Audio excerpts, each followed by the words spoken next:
Ayan, so magandang araw mga kababayan, and this is Divine PH. And ngayong araw po, gusto kong pag-usapan, kasi natatandaan nyo po, nung nag-resign si VP Inday Sara bilang DepEd Secretary at chairperson po ng NTF-ELCAC. May pinost po ito si Attorney Harry Roque. So yan, kung nababasa nyo po, ang sabi niya dyan, VP Sara has just resigned as DepEd Secretary and as Vice Chair of NTF-ELCAC. Uniteam has formally been dissolved and she has just become the leader of the opposition. Diba? Kaka-resign lang ni Inday Sara pero claim niya na si Inday na daw ang bagong papalit na leader ng opposition. Mga kababayan, papayag kaya itong mga Pinklawan at Dilawan na si Inday ang maglilid sa kanila? Tuloy ko po. The line has been drawn. The Philippines finally has a real leader. Hindi ko alam kung nagpapatawa ba kasi sabi real leader. Siyempre, ang tinutukoy niya dito si Inday. Saan banda? Diba? Onwards to transparency, accountability, peace, and security, let's redeem the Philippines. So, yun po yung sabi niya sa post niya. Alam niyo mga kababayan, marami kasi hindi sa agree dito sa post na to ni Attorney Harry Roque. At isa po sa mga hindi agree or nag-disagree sa sinabi niya is ito po. So, pakinggan nyo po yung sasabihin ni Secretary Larry Gadon. So, yan po.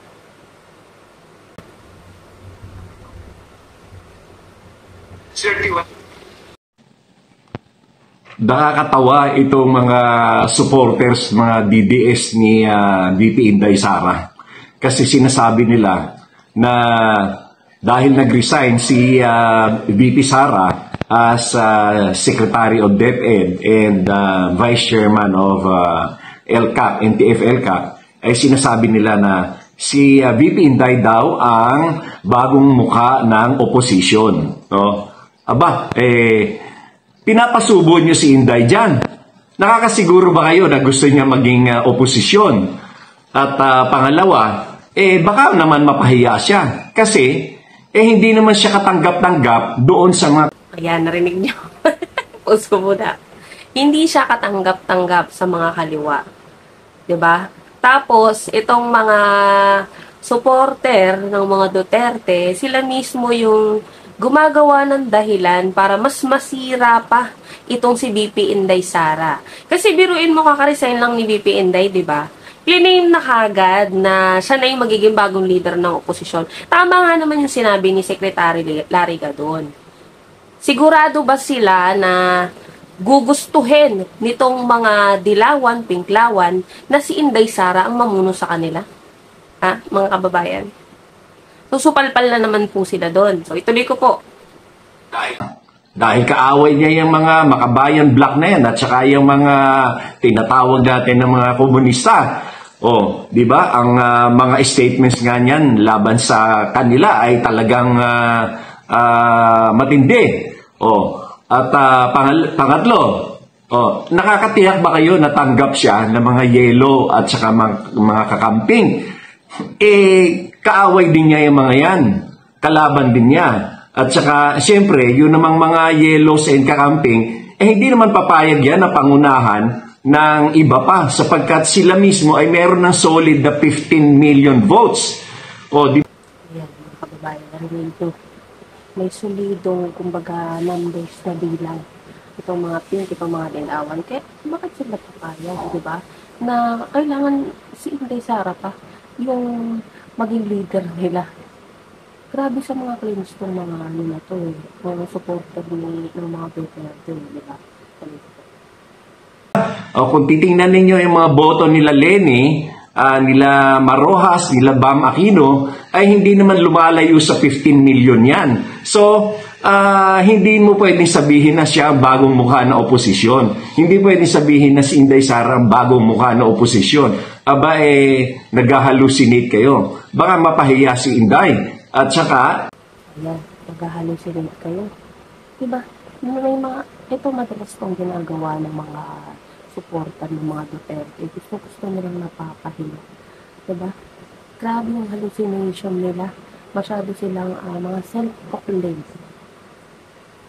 Baka mapahiya rin kayo. Sigurado ako mapapahiya kayo dahil kagaya nga ng sinasabi ko, hindi siya katanggap-tanggap doon sa mga kaliwa at hindi rin siya katanggap-tanggap doon sa mga yelo at mga kakamping.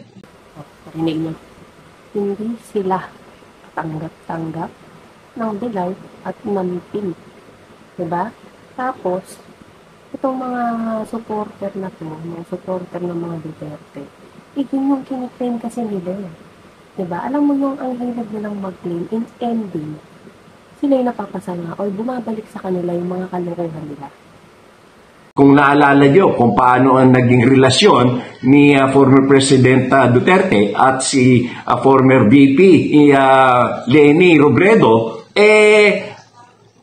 masasabi mo bang tatanggapin si Inday para bilang leader nila at bilang mukha ng oposisyon? Abay, katawa-tawa kayo. Pinapasubo nyo si Inday Yan ang mahirap sa inyo. Kagaya ng nangyari sa kanya. Bakit na... Katawa-tawa kayo. Syempre, ano ba naman, paano nila bastusin, di ba? Yung kampanya. Samantala si PBB, hindi yan nagsalita ng hindi maganda. At ang mga loyalista, hindi yan basta-basta nambabara kung hindi babastusin si PBB. Saka lang sila nambabara pag binastos si BBM. Itong mga DDS na to, itong mga supporter ng mga Duterte na to, grabe din po yung atake na ginagawa nila dito sa mga dilawan. Tapos i-expectin nyo na makokontrol nyo sila, na kayo yung magiging bagong mukha ng posisyon dahil lang sa wala na si Inday Sara dun sa DepEd. Sira ang magandang relasyon ng Uniteam. Kasi wala kayong ginawa kundi tawagin si Presidente Bongbong Marcos na drug addict at saka bangag. So, kanino nag-backfire yan? Sino may kasalanan yan? Kayo, ng mga DDS, ng mga vloggers, yung mga paid vloggers. Kasi pinapasubo nyo si Inday. Yan ang mahirap sa inyo. Hindi niyo na-realize na ang pinapahamak nyo ay si Inday. Totoo naman mga kababayan, di ba? The more na naninira sila, nanghihirap sila ng tao, lalo na si PBBM pa, ibabalik talaga sa kanila yung karma. Kumbaga nagbabackfire talaga lahat ng mga kabulastugan na ginagawa kay PBBM.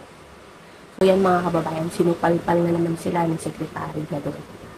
So, maraming salamat po sa lahat ng patuloy na sumusuporta sa atin at makakaasa po kayo na kami po mga supporter ni PBBM. Ibabalita po namin ang ginagawa po, mga programa, mga achievements po ng ating administrasyon. So, yun lamang mga kababayan. Ingat po tayong lahat and maraming salamat po sa inyo.